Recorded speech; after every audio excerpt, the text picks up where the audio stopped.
Hi, this is Dr. Gregory Sadler. I'm a professor of philosophy and the president and founder of an educational consulting company called Reason.io, where we put philosophy into practice. I've studied and taught philosophy for over 20 years, and I find that many people run into difficulties reading classic philosophical texts. Sometimes it's the way things are said or how the text is structured.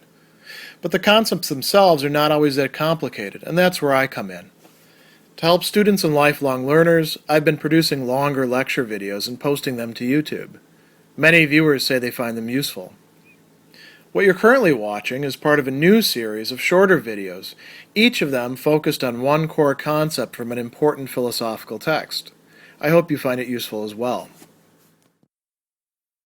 In Book 1 of On Free Choice of the Will, one of the topics that Augustine addresses with his student Evodius is the relationship between the virtues, and here he has in mind the cardinal virtues, and what he is calling the goodwill. And there's going to be sort of a reciprocal relation between these two, so that the virtues play a central role in how it is that the goodwill is configured, how the goodwill maintains itself. And he tells us at one point this very nice formula when his student asks, well, what is a goodwill? He says, a will by which we do three things. And one of these is to live virtuously, live in accordance with the virtues. The other two are to live rightly, which is, largely a synonym here for living virtuously, although we might, parse it out further. And then he says, and a will by which we seek to reach the height of human wisdom. And wisdom is also going to be connected with the virtues. We're not going to talk about that too much here because we want to focus specifically on the virtues. He also tells us two other things a little bit earlier than that in the dialogue. One of these is that whether or not we have and use the virtues, that is something that lies within the power of the will.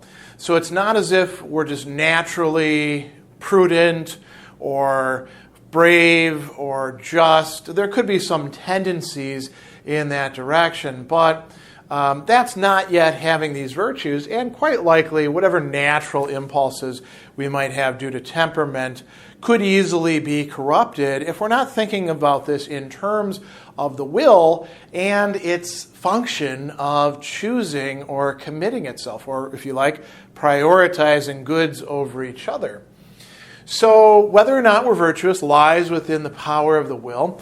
He also tells us that if we're understanding things in the proper framework, we can see that virtue is actually more powerful than vice, and it's preferable to vice. Now you could say, well, in that case, why are people ever vicious? And we'll come to that in a moment. First, though, we need to think about what the virtues actually are.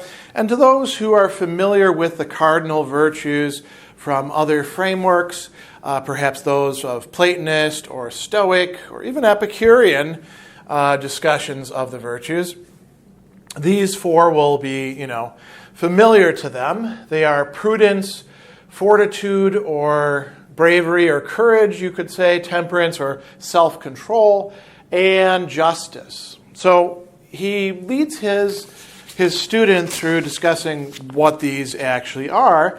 And so let's look at each of these in turn. He says, consider whether prudence seems to you to consist in knowledge of what to seek and avoid.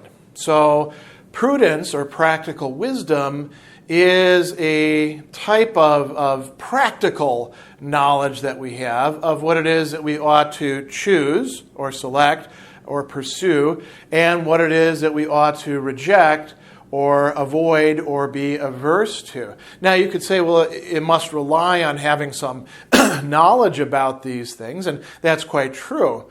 And, traditionally, this virtue has been seen as the one which helps us to get past mere rules, to think in determinate cases, well, what's actually good for me in this situation, or what's good for a human being in general in this situation, and so how should I act? And prudence is what does that for us. So it directs us towards the good, or it chooses between an array of goods the greater good, and tells us to pursue that.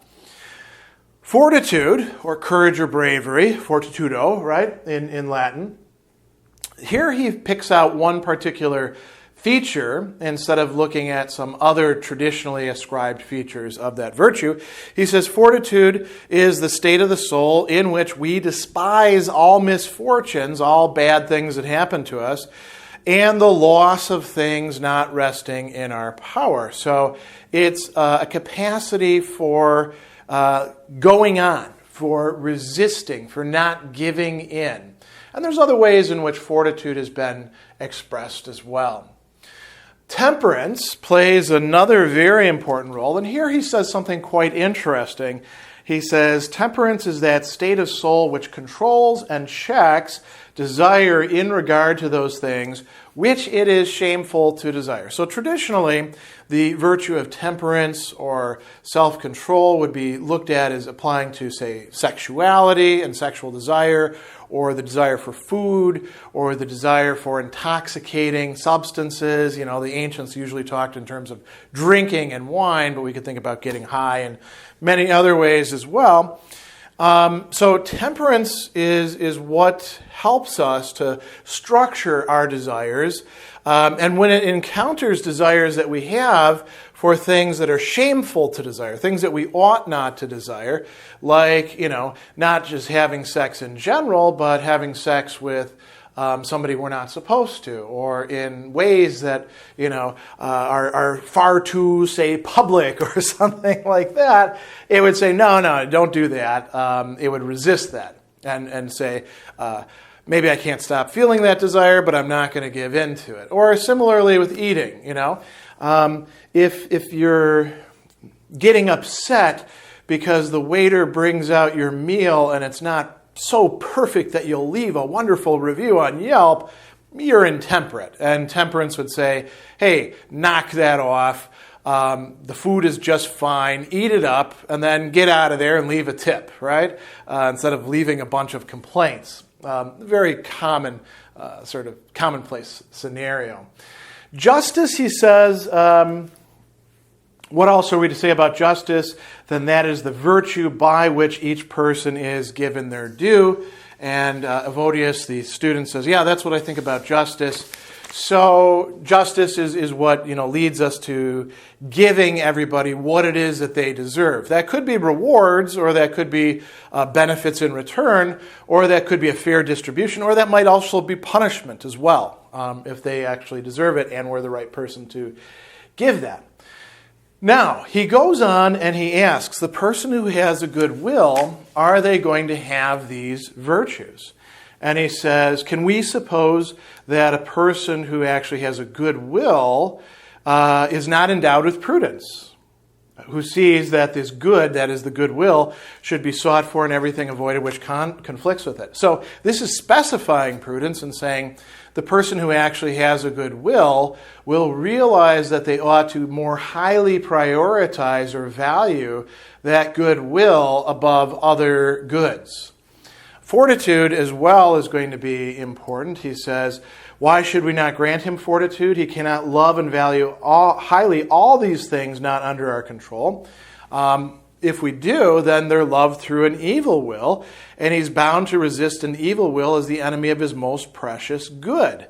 So when he loses these things, like say, you're faced with a situation where doing the right thing is going to cost you some pleasures or some security. So desire or fear are at play. The person who actually has fortitude is going to say, I'm going to take the goodwill. I'm going to take, in this case, justice over giving in to these desires. What about temperance? So he says, can we deprive him of temperance? This is the virtue that checks passion. What is so opposed to a good will as passion? Hence, you can understand that the person who loves their goodwill resists their passions by every means and fights against them. Therefore, they are rightly said to have temperance. And now it's no longer just about the honorable, but it's a bit more, you could say, across the board, right? And then finally, justice. He says, I don't see how such a person can lack this.